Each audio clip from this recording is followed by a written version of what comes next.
Some people say that talking before marriage in Islam is completely wrong. Others say it's normal, everyone does it, and there's nothing to worry about. And between these two extremes, many of us feel lost. We don't want to fall into sin. We don't want to play with someone's heart, but we also don't want to enter marriage blindly. So today, let's talk gently, simply, and clearly, in a way that gives peace, not pressure. First, understand something important. Islam is not against love. Islam does not say you cannot feel something for someone. Islam does not close the door to getting to know a person. Islam simply teaches how to protect the heart while doing it, because your heart matters to Allah. Your dignity matters. Your emotional peace matters. If you care for someone, or someone cares for you, or you're simply talking to see if you are compatible, there is nothing sinful in that by itself. The problem only begins when the conversation turns into emotional dependency, secret attachment, or intimacy without commitment.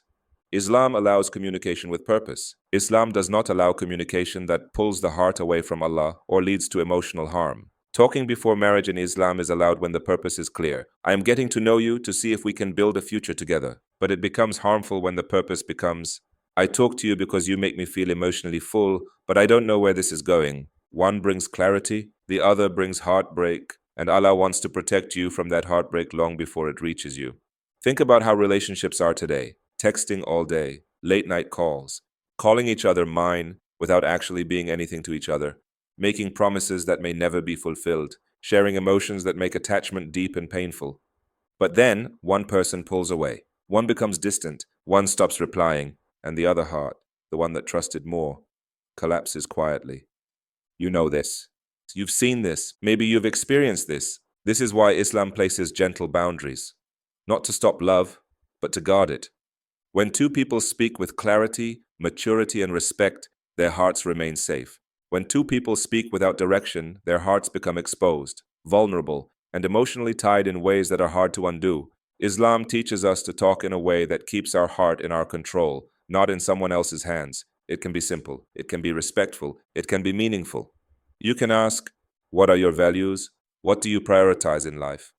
What are your goals for family? What kind of marriage environment do you want? These are real grounding questions that help you understand if your souls are compatible without needing long emotional attachment first. But when conversations become, good morning every morning, good night every night, tell me you miss me, tell me you can't sleep without me, that's where the heart starts to drift from Allah toward a human attachment that may not even last. Islam wants your love to be honored, not used, protected, not played with, given to someone who has made the promise and commitment, not someone who is simply passing through your emotions. That is why involving a trusted third party is encouraged. Not to watch you, but to protect the direction, to make sure intentions stay clear, to stop shaitan from turning pure curiosity into emotional dependency. You don't need to be cold. You don't need to be harsh. You don't need to shut down every feeling. You just need to speak with dignity. Real connection never needs secret messaging. Real attraction never needs late night emotional dependency. Real love never needs to hide. When Allah is part of the conversation, peace enters the heart. When desire becomes the driver, the heart becomes restless and unsettled. There is a beautiful wisdom in Islam's guidance here. Clarity before attachment, not attachment before clarity. Because once the heart falls first, the mind becomes weak. Red flags are ignored. Warnings are overlooked. Pain becomes inevitable. But when clarity comes first, love that follows becomes strong, stable, and blessed. Your future marriage will not be built on butterflies. It will be built on peace, trust, understanding, and Allah's blessing. So if you are talking to someone right now, pause and ask gently in your heart, is this conversation bringing me closer to Allah or further from Him? Is this leading to marriage or is it leading nowhere? Is my heart steady or is it quietly hurting already? Allah does not want your heart to suffer. Allah does not want you to break silently while pretending you're okay.